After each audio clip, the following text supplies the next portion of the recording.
একটা দেশলাই কাঠি জ্বালাও, তাতে আগুন পাবে।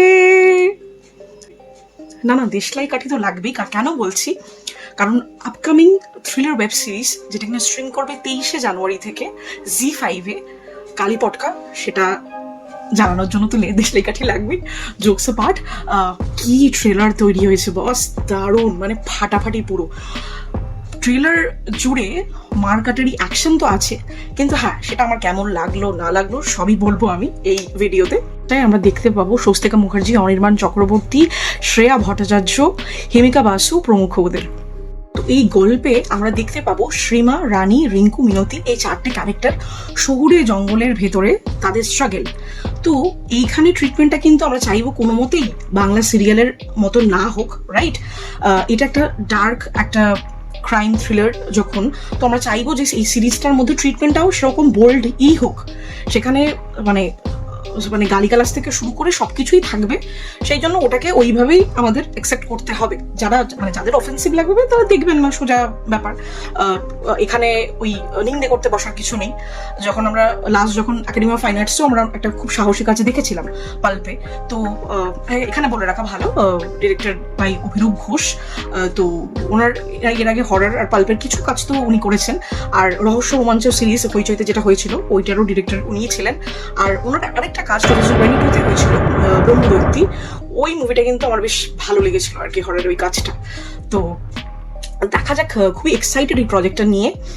কিন্তু আমি বলবো যে ট্রেলারটা খুব ভালো মেকিং হলেও ভিজুয়াল প্যালেট, যে মানে ট্রেলারের যে ভিজুয়াল ফিল সবকিছুই খুব ভালো, কিন্তু আমার একটা জিনিস বলার আছে, নেগেটিভ যদি বলি আর কি, যে অ্যাকশন সিকোয়েন্সেস গুলো আরো বেটার হতে পারতো। মানে কোথাও গিয়ে একটু কাঁচা মনে হয়েছে, মানে স্ট্রেংথের অভাব মনে হয়েছে, ওটাকে আরো ভালো করে ট্রিট করা যেত আমার মতে।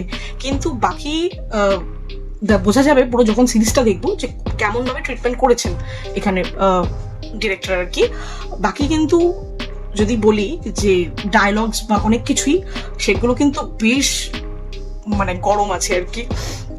স্বস্তিকা মুখার্জির লুকটা আমার সব থেকে ভালো লেগেছে, মানে কোনো কথা হবে না, আমি পুরো ব্লোন হবে পুরো, একেবারে যা বলবো। তো ওই ক্যারেক্টারটা, ওই শ্রীমার ক্যারেক্টারটা একটা ট্রান্সফরমেশনের মধ্যে দিয়ে যাবে, মানে ট্র্যাজেডি থেকে একদম পিওর রেজ আর কি, চোখের মধ্যে আগুন, সেটা অনেক কটা মানে বাকি সব কটা ক্যারেক্টারই কিন্তু সেই আগুনটা ভেতরে চোখে, এক্সপ্রেশনে, সবকিছুতে সেটা একদম ক্লিয়ার পুরো। আর একেন বাবুকে নিয়ে কি বলবো, Anirban Chakraborty, one of my favourite actors. তো দারুণ, জাস্ট ওনার ওই লুক আমার ফাটাফাটি লেগেছে, যেইভাবে ডিরেক্টর ভেবেছেন আর কি। এক্সকন রানার ভূমিকায় উনি আছেন, তো পুলিশ আর এই এক্সকন রানা এদের পেছনে পড়ে যায়, কিন্তু দেখার বিষয় এখানে এই চারজন নারী কে শিকার না শিকারী। তো এটা একটা শহুরে জঙ্গলের মধ্যে সার্ভাইভাল সাগা বললে ভুল হবে না। একটা ফ্রিক অ্যাক্সিডেন্ট হয়, তারপরে এরা একটা জালে জড়িয়ে পড়ে, তো ডিসিট থেকে ক্রাইম, তার থেকে মার্ডার, এইভাবে পুরো গল্প ঘুরতে থাকে। তো দেখা যাক, খুবই ইমপ্রেসড আমি ট্রেলারটা দেখে, দেখা যাক কেমন হয় কাজটা। চোখ থাকবে 23শে জানুয়ারি জি5-এর পর্দায়, আপনারাও দেখতে ভুলবেন না। দেখা হচ্ছে পরের ভিডিওতে।